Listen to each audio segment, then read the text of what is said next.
When Toni Kukoc came over to the NBA, he certainly expected to join a championship team in Chicago.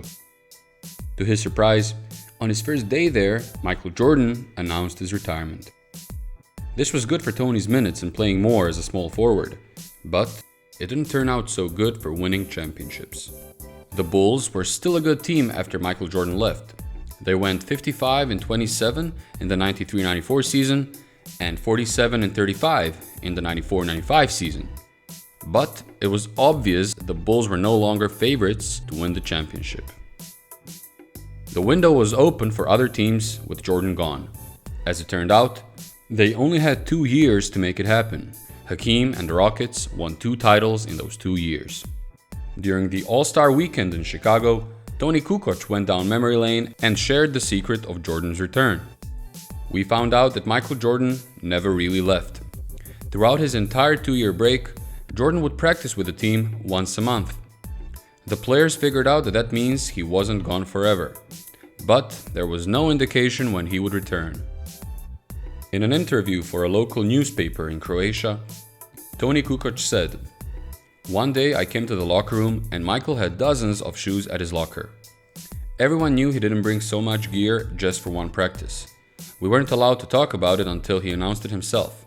All he did was send a fax saying, 'I'm back.'" The next game was in Indianapolis against the Pacers. And to manage the craziness that was about to happen, MJ didn't travel with the team but took a private jet to the game. He helped the Bulls go to the playoffs, but it still wasn't the old Jordan. They ultimately lost in the conference semifinals against Shaq and Penny's Orlando Magic. That would be Michael Jordan's last defeat in the playoffs. A second three-peat was about to happen, and Toni Kukoc was finally going to experience playing with the greatest. However, it wasn't the games that Kukoc remembers most about that time.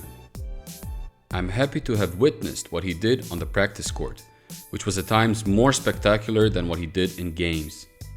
As Kukoc explains it, Jordan was difficult to play with because there are 2 modes of playing with MJ. If he's hot, Jordan couldn't care less that you're open. He's taking the shot. But you have to be ready for that 5th or 6th offense when you get the ball. If you don't make it, there won't be a second opportunity. Still, Kukoc concluded, he wouldn't change playing with MJ for anything. Michael once said that, if necessary, he will die on the court. But in that case, his opponent is dying first. He would do whatever it takes to win. I don't believe anyone was physically and mentally strong as he was. Toni and Michael remained close friends after their careers were over. They spent a lot of time on the golf course, where Toni can brag that he has a better handicap than MJ. Thank you for watching this video. If you enjoy our content, please subscribe.